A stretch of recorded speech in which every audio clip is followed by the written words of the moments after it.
이 시간 하나님 말씀은 창세기 25장 19절로 26절까지 말씀입니다.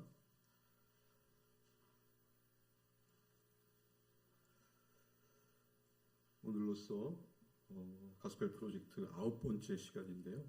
오늘 본문 말씀을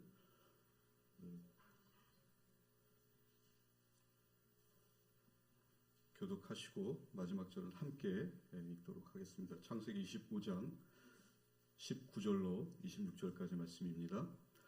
아브라함의 아들 이삭의 족보는 이러하니라. 아브라함이 이삭을 낳았고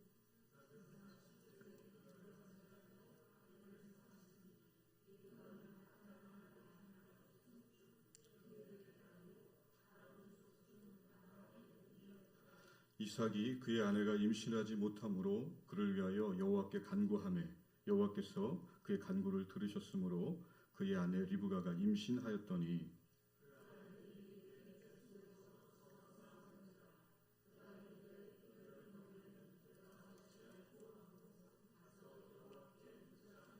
여호와께서 그에게 이르시되 두 국민이 네 태중에 있구나. 두 민족이 네 복중에서부터 나누이리라. 이 족속이 저 족속보다 강하겠고 큰 자가 어린 자를 섬기리라 하셨더라.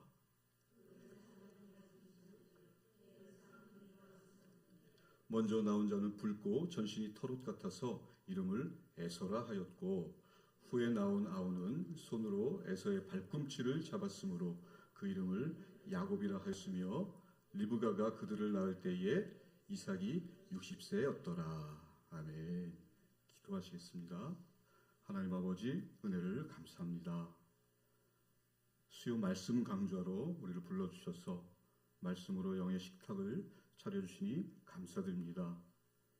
바랍고 원합기는 수요 말씀 강좌가 공교롭게 준비한 성실함과 사모하는 마음이 어우러져서 하나님을 더욱 깊이 만나는 복된 시간 되게 하옵소서. 설교자 입술을 오직 주님께 의지합니다. 감사합니다. 사랑합니다. 예수님의 이름으로 기도드립니다. 아멘. 할렐루야. 여러분 인간이 신을 찾는 이유는 인간의 힘으로는 해결할 수 없는 것을 신을 통해서 해결할 수 있기를 바라기 때문입니다. 신에게 정성을 다하면 그 보상으로 자신이 원하는 것을 얻어낼 수 있다고 생각하는 것이죠. 그래서 자신의 최고의 도덕성으로 자신을 증명하기도 하고 자신이 가장 아끼는 것을 신에게 바치기도 합니다. 자신의 간절함, 그 진정성을 증명하기 위해서 자식을 불에 제물로 던져놓는 경우가 성경에도 나옵니다. 성경 역대 인물 중에 가장 악한 왕이라고 칭함을 받았던 므낫세가 그랬습니다. 그래서 하나님께서 이 므낫세의 악행을 3대에 걸쳐서 심판을 하셔요. 그러니까 결국 이스라엘이 멸망한 것은 이 므낫세가 결정적인 역할을 합니다. 그 므낫세의 후손들 가운데서는 히스기야 또 요시야 같은 아주 훌륭한 왕들이 있었지만 그들이 그렇게 하나님을 다시 섬기고 종교 개혁을 통해서 전 국민이 다 하나님께로 돌아왔지만 하나님께서는 그 므낫세의 악행을 기억하시고 기어이 이스라엘을 바벨론에 넘기십니다.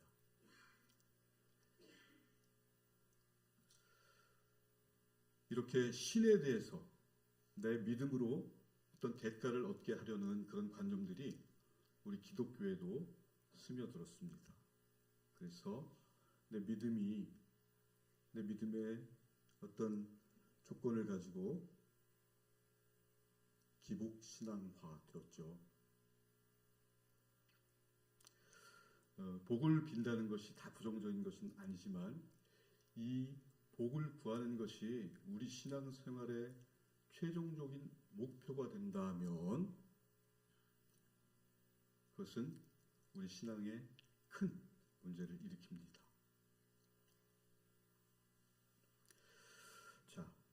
자신의 믿음의 어떤 하나님의 은혜의 절대 조건이라고 생각한 어느 미국의 목회자가 있었어요. 그래서 자신의 믿음을 증명하기 위해서 뱀 목사라고 혹시 들어보셨나요? 뱀을 칭칭 감고 뱀과 함께 삽니다. 나는 이렇게 믿음이 좋아서 독사를 집어도 끄떡없어. 그런데 결국 뱀에 물려서 죽었어요. 믿음에 대해 잠시 생각해 보겠습니다. 여러분, 믿음은 은혜의 조건이 아니라 은혜 받기 위한 방법입니다. 조건과 방법 구분이 되십니까? 하나님께서 우리를 구원하시기 위한 수많은 방법 중에 믿음을 하나 주셨다는 거예요. 그렇기 때문에 믿음이 절대적인 요소라고 생각하면 하나님, 제가 이렇게 믿음 생활하는데 이렇게 헌신하는데 겨우 이게 뭡니까? 라는 마음이 들 수 있어요. 그래서 이 믿음이 조건이 아니고 하나님께서 구원하기 위한 하나의 방편이기 때문에 그 믿음이 바로 하나님께서 왔다고 하는 것입니다. 그래서 믿음을 하나님의 선물이라고 그러잖아요. 믿음은 하나님께로부터 오는 것입니다. 믿음의 조상이라고 하는 아브라함이 있지 않습니까? 아브라함이 처음부터 믿음이 있었나요? 하나님께서 그 어마어마한 영광을 보여주시면서 아브라함에게 나타나서 어쩔 수 없이 끌려 나오기는 했지만 아브라함은 어땠습니까? 갈 바를 알지 못했습니다. 하나님께서 아브라함을 처음 찾아가셨을 때는 아브라함이 믿음이라는 단어조차 몰랐을 때였어요. 심지어 우상숭배자였잖아요. 근데 이 아브라함에게 어떻게 믿음이 심겨집니까? 하나님께 붙들려 나와서 갈 바를 알지 못하며 좌충우돌하다가 자신의 아내를 누이라고 속여야 하는 그런 세상사의 쓴맛도 보고 또 조카 롯이 전쟁에 휩쓸려 끌려갔을 때 원하지 않는 전쟁에 참여하면서 폭력도 맛보고 그렇게 세상살이 가운데서 믿음이 자라난 것입니다. 즉 아브라함의 믿음은 아브라함의 구원의 여정 가운데 하나님께서 하나씩 세워주신 것입니다. 하나님께서 그렇게 일하신 것이죠. 그렇기 때문에 내 믿음을 가지고 하나님 좀 다른 거 바라지 않습니다. 그냥 다른 사람들에게 부끄러움 당하지 않게 그것만 좀 해주세요. 뭐 큰 거 원하지 않습니다. 그런 마음조차도 하나님과 거래를 하는 마음입니다. 그러나 하나님께서 여러분들 다 경험해 보셨지만 기도 10개 또 20개 많게는 100개 기도 제목 가지고 기도할 때 하나님께서 그거 다 들어주십니까? 무슨 말씀이냐면 하나님께서는 저와 여러분을 거래 대상으로 보는 게 아니라는 말씀을 드리고 싶은 거예요. 사랑하는 관계는 거래하지 않고 오히려 희생하고 헌신하잖아요. 그런데 저와 여러분 어떻습니까? 하나님을 생각할 때 하나님 제가 이 정도 헌신하면 되지 않습니까? 그래도 부끄러움 당하지 않아야 되지 않습니까? 은연중에 그런 마음이 든다는 것이죠. 그래서 믿음이 어떤 보상보다는 그 믿음으로 인해서 고난을 받는 경우가 더 많잖아요. 성경에서도 왜 믿음 좋은 사람들은 고난의 길을 가야 할까요? 저는 아직도 그것이 제 평생에 풀지 못한 수수께끼로 남아있는데 그것을 어떻게 납득해야 하는지 정말로 신앙생활을 하면서 이렇게 하루하루 살아가고 있지만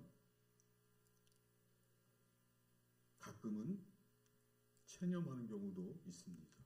하나님이 이 기도는 안 들어주실 것 같아 지레짐작하고.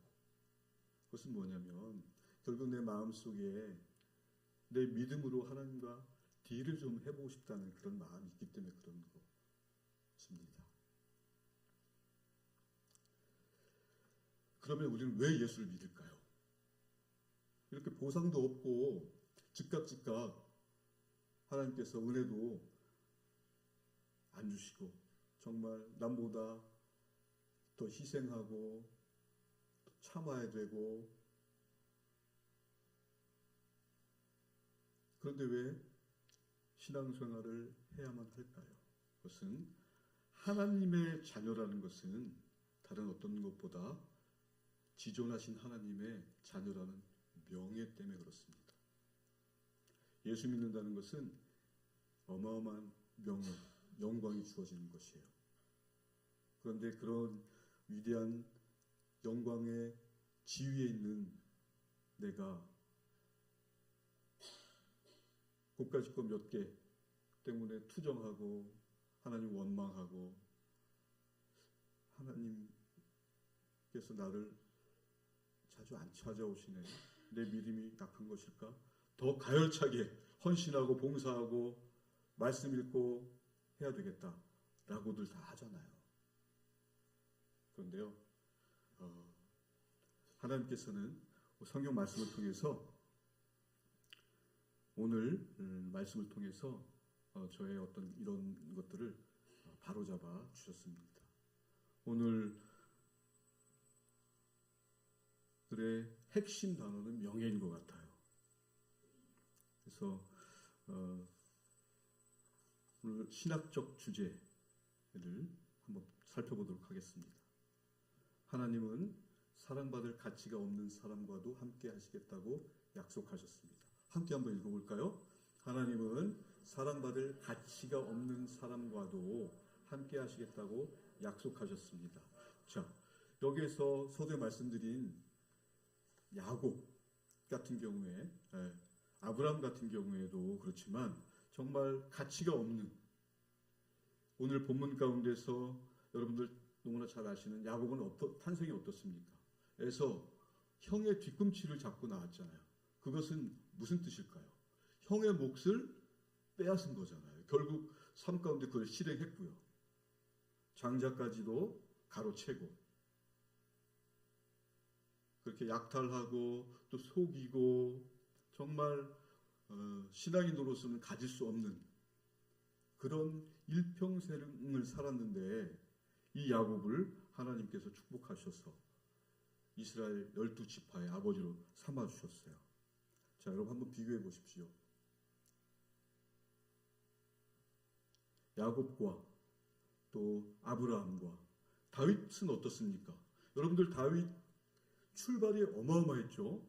소년 다윗이 골리앗을 무너뜨리고 정말 혜성과 같이 등장했지만 다윗의 전 일생 70평생 인생을 보면 화려했던 초반기 잠깐 골리앗을 쓰러뜨린 것 빼고는 평생을 쫓겨다니고 겨우 왕이 되었지만 밧세바 사건이 터지고 압살롬 아들의 반역이 터지고 정말 말년, 중년, 말년 노후에는 비참하게 살았어요.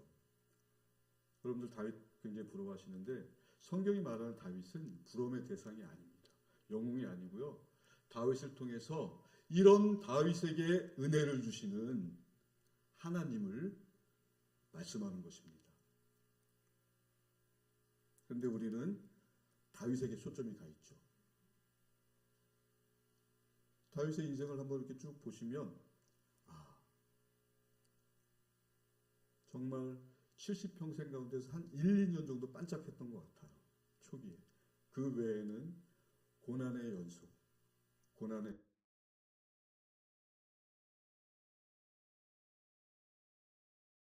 행군이었습니다. 그 가운데서 다윗이 깨달은 게 무엇입니까?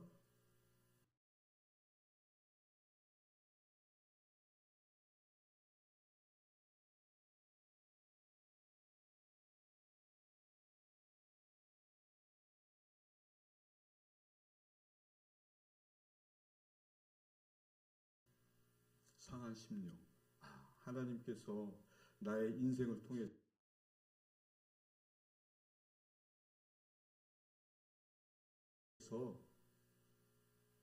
상한 심령을 원하시는구나. 이 깊은 깨달음이 온 것입니다. 그렇기 때문에 왕으로서 어떤 권력자로서 복을 받은 게 아니라 그 상한 심령이라는 하나님이 원하시는 그 상태까지 자라갔기 때문에 하나님께서 나와 마음이 합한 자다라고 말씀하시는 것입니다. 자, 이렇게 다윗과 또 야곱과 아브라함들 이런 인물들을 통해서 그들의 어떤 장점이라든지 믿음의 조상 또는 이스라엘의 12지파의 아버지 또 역대 최고의 왕 다윗이라는 인물들도 알고 보니 사랑받을 가치가 별로 없는 사람들이었다. 성경이 말씀하는 전체적인 내용이 이런 것입니다. 그런 사람들을 하나님께서 세우시고 은혜 주셔서 하나님의 언약을 신실하게 이어나가신다는 말씀입니다. 이렇게 하나님은 사랑받을 가치가 없는 사람과도 함께 하시겠다고 약속하셨어요. 자, 그럼 오늘 본문을 통해서 하나님이 어떻게 약속을 이행하시는지 한번 살펴보겠습니다. 첫째, 하나님은 특별한 방법으로 약속을 지키십니다. 창세기 25장 21절에서 23절 말씀인데요. 아까 읽으셨기 때문에 제가 읽고 여러분들은 눈으로 따라 읽으시면 되겠습니다. 이삭이 그의 아내가 임신하지 못함으로 그를 위하여 여호와께 간구하매 여호와께서 그의 간구를 들으셨으므로 그의 아내 리브가가 임신하였더니 그 아들들이 그의 태 속에서 서로 싸우는지라 그가 이르되 이럴 경우에는 내가 어찌할꼬 하고 가서 여호와께 묻자온대 여호와께서 그에게 이르시되 두 국민이 내 태중에 있구나. 두 민족이 내 복중에서부터 나누이리라. 이 족속이 저 족속보다 강하겠고 큰 자가 어린 자를 섬기리라 하셨더라. 그럼 이삭은 하나님의 축복, 약속을 믿고 미래를 향해 나갔어요. 그러나 하나님의 그 약속이 성취되기 전에 문제가 터졌습니다. 아브라함 아내처럼 이삭의 아내 리브가도 임신이 안 되는 겁니다. 여러분, 리브가가 자녀를 갖지 못하면 하나님께서 아브라함에게 약속했던 그 약속 전체가 흔들리는 거예요. 아브라함을 통해서 인류 전체를 구원하시겠다는 하나님의 목표가 이 우주적인 하나님의 계획이 잘못하면 틀어질 수도 있잖아요. 그래서 하나님께서 리브가의 태를 여시고 리브가에게도 임신을 허락하시는 것입니다. 아브라함과 패턴이 비슷하죠. 사라도 임신하지 못한 환경에서 임신했고 오늘 이삭의 아내 리브가도 마찬가지입니다. 그리고 또 하나 특별한 것. 보통 우리가 유산을 물려줄 때는 장자에게 물려주잖아요. 우리뿐만 아니라 이스라엘 민족도 마찬가지고. 당연히 에서가 장자권을 받아야 되는데 하나님께서 야곱을 통해서 이렇게 특별한 방법으로 하나님께서는 약속을 지키신다는 것이 오늘 본문 말씀입니다. 첫 번째 말씀드린 하나님은 이렇게 특별한 방법으로 약속을 지키시는구나. 여러분 이해하시면 되겠습니다. 두 번째는요. 하나님은 자격 없는 사람들에게도 약속을 지키십니다. 이 말씀은 창세기 26장 7절로 한번 들어가 보겠습니다. 창세기 26장 7절에 어떻게 기록되어 있냐면요. 그곳 사람들이 그의 아내에 대하여 물으매 그가 말하기를 그는 내 누이라 하였으니 리브가는 보기에 아리따움으로 그곳 백성이 리브가로 말미암아 자기를 죽일까 하여 그는 내 아내라 하기를 두려워함이었더라.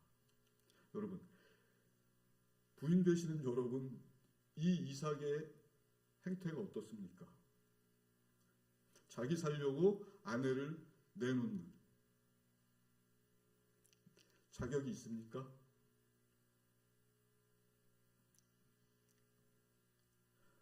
자기 아버지처럼 어떻게 하는지 똑같죠. 이삭도 자기 살려고 아내를 내놓잖아요. 아브라함도 사라를 내놓았잖아요.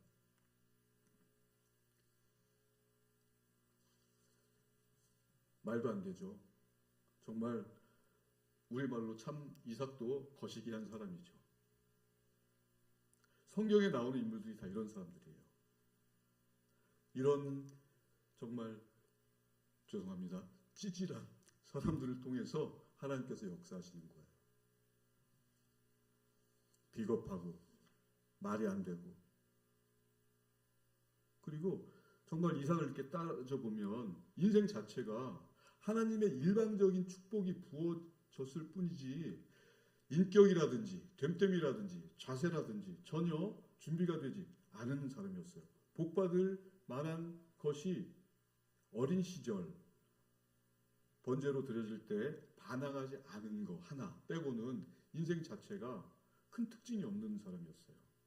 더군다나 말년은 어떻습니까? 말년에는 그 고기 몇 점에 아들을, 큰아들 작은 아들을 못 알아보고 그렇죠? 실수를 해버리잖아요. 그 고기 좀 먹어보겠다고. 이런 이삭이었습니다. 그렇기 때문에 두 번째 말씀드린 하나님은 이렇게 자격 없는 사람들에게도 약속을 지키신다. 그 약속을 지키시기 위해서 이삭이 어마어마한 거부가 되잖아요. 그래서 그 이삭이 살던 지역 사람들이, 그 블레셋 사람들이 이삭이 얼마나 부자인지 같이 못 살겠다. 이런 정도였어요. 가서 우물 파면 그냥 펑펑 터지는 거예요. 오늘날로 말하면 저희 가서 이렇게 탁 파면 석유가 펑 터지고, 마치 그러한 축복의 주인공입니다. 이삭이 자격이 있었습니까? 아니죠. 하나님께서 이런 이삭에게조차도, 왜? 아브라함을 통해서 이미 약속하셨기 때문에. 이렇게 하나님께서는 자격 없는 사람들에게도 약속을 지키신다는 말씀이고요. 세 번째는요, 하나님은 우리와 함께 하심으로써 약속을 이루신다는 것입니다.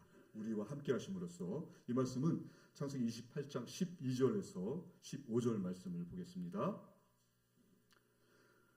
꿈에 본즉 사닥다리가 땅 위에 서 있는데 그 꼭대기가 하늘에 닿았고, 또 본즉 하나님의 사자들이 그 위에서 오르락 내리락 하고, 또 본즉 여호와께서 그 위에 서서 이르시되 나는 여호와니 너의 조부 아브라함의 하나님이요 이삭의 하나님이라. 네가 누워있는 땅을 내가 너와 네 자손에게 주리니 내 자손이 땅의 티끌같이 되어 네가 서쪽과 동쪽과 북쪽과 남쪽으로 퍼져나갈지며 땅의 모든 족속이 너와 내 자손으로 말미암아 복을 받으리라. 내가 너와 함께 있어 내가 어디로 가든지 너를 지키며 너를 이끌어 이 땅으로 돌아오게 할지라. 내가 네게 허락한 것을 다 이루기까지 너를 떠나지 아니하리라 하신지라. 아멘. 하나님께서 예언하신 대로 이 야곱은 하나님 축복을 받았습니다. 그런데 축복을 받았지만 이 축복이 에서에게서 뺏은 것이기 때문에 도망쳐야 됐잖아요. 그래서 형을 피해서 도망가다가 어느 밤, 그죠? 돌을 베고 이렇게 돌베개 베고 잠을 들었는데 오늘 말씀이 꿈을 꾸게 되는 거잖아요. 꿈 속에서 사닥다리가 하늘까지 이어져서 천사들이 사닥다리를 오르락 내리락 하는 것을 보게 됩니다. 이 장면에서 하나님께서 야곱에게 약속을 하시죠. 내가 너와 함께 있다. 도망 중에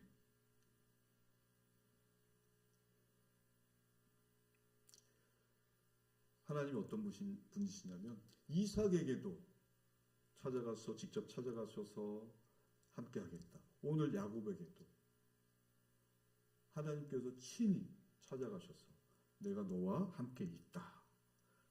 약속을 다시 한번 재확인시켜 주시는 것입니다. 그래서 야곱이 그 돌베개 삼은 곳에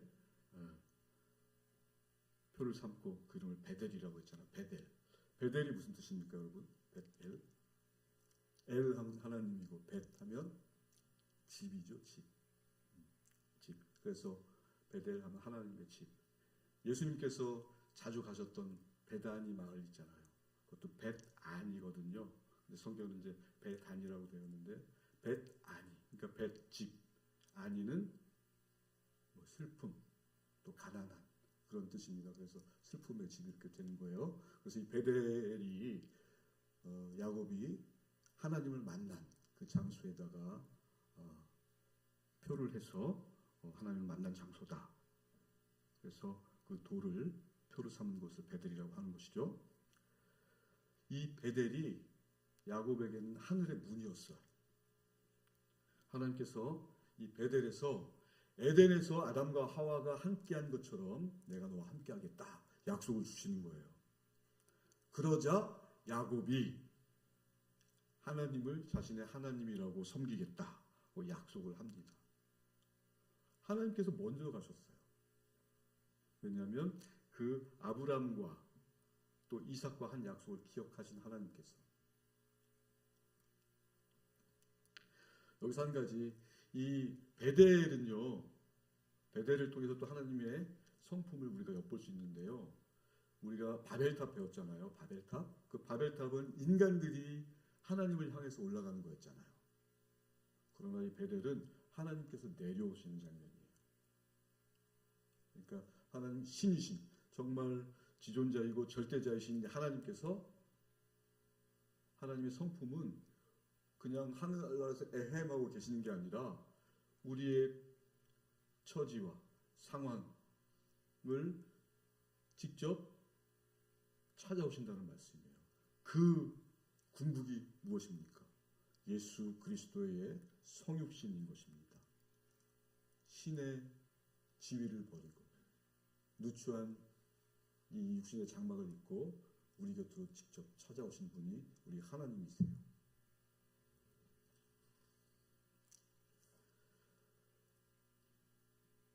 기독교를 아시겠습니까? 이것이 바로 우리 기독교예요. 우리 기독교 하나님은 그냥 처음에 말씀드린 것처럼 어느 신처럼 대우받고 또 뭐 영광받고 나를 섬겨라 그래야 내가 뭘 해주겠다 이런 분이 아니시고 직접 우리의 필요를 아시고 우리 직접 찾아오시는 것입니다. 왜 그렇습니까, 여러분? 여러분이 하나님의 자녀이기 때문에 그런 거예요.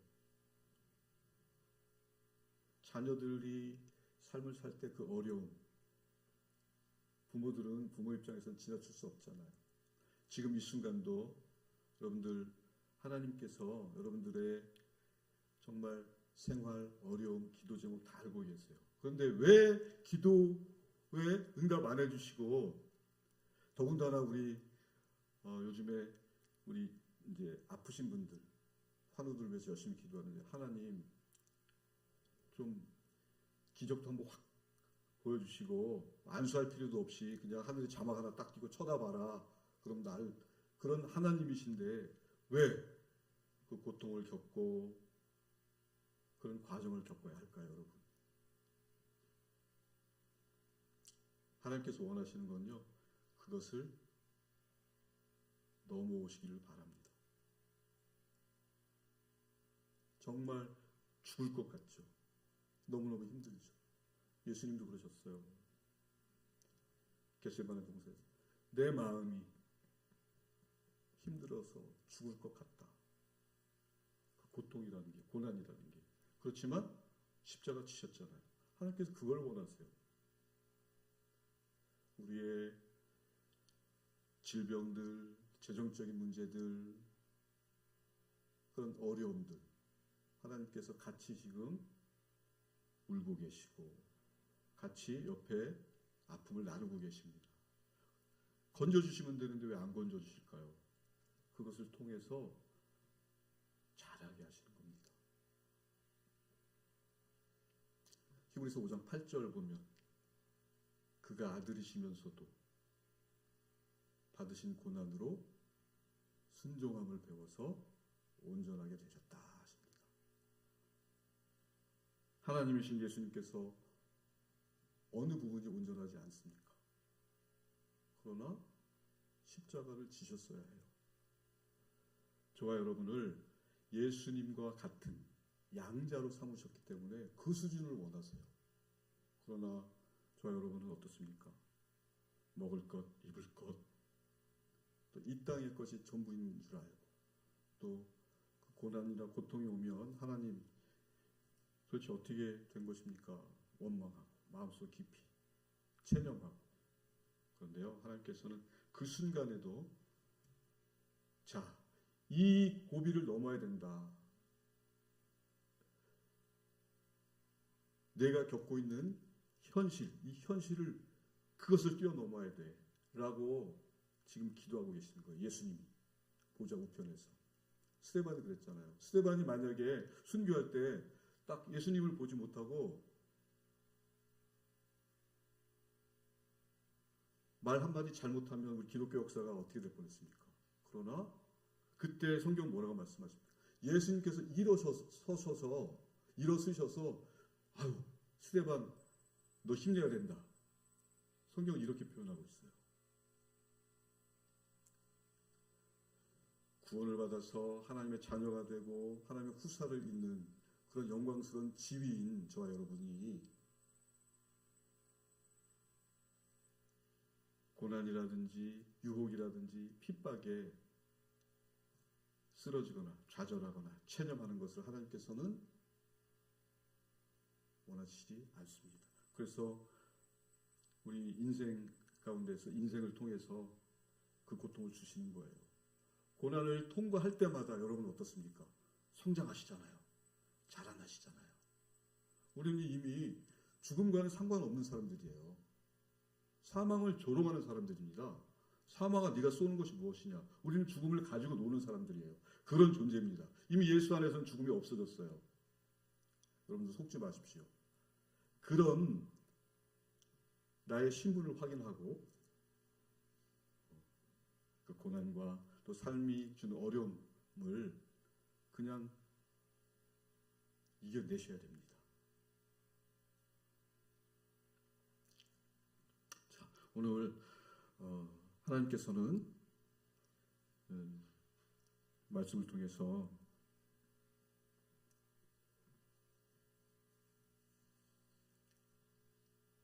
가치가 없는, 정말로 하나님의 사랑을 받을 만한 가치가 없는 사람분들과도 함께 하신다. 복음이잖아요. 그렇죠? 그런 복음을 통해서 또 한번 저희들에게 하나님의 사랑을 전해주셨어요.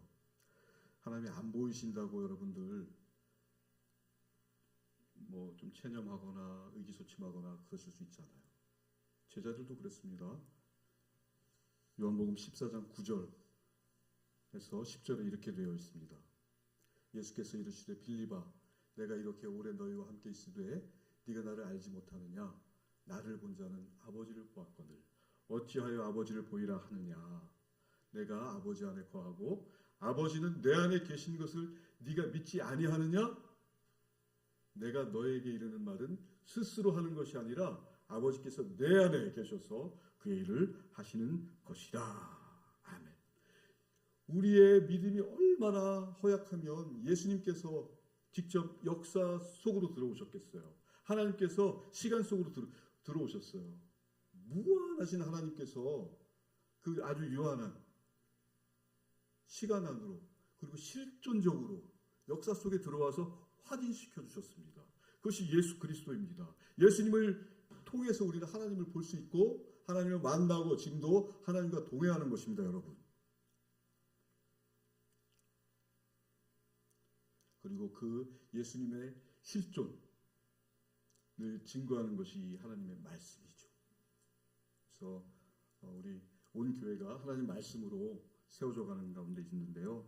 정말 하나님과 동행한다는 것이 무엇이며 또 예수님이 실제적으로 내 인생과 또 나와 대화하며 또 교제하며 내 삶에 함께 하신다는 것 막연한 게 아니에요. 말씀이에요. 말씀. 그래서 오늘도 이 말씀과 함께 세상 끝날 때까지 내가 너희와 함께 하겠다. 예수님의 약속을 기억하시고 성경 일독반에 너무너무 뜨거워서 은혜가 넘칩니다. 그래서 저는 오늘 아직 좀 일이 많아가지고 장례식장도 몇 군데 갔다고 그래서 이제 할 텐데요. 더욱더 말씀을 통해서 하나님을 깊이 만나고 또 예수님이 실질적으로 피부적으로 느껴져야 됩니다, 여러분. 그러려면은 말씀밖에 없어요.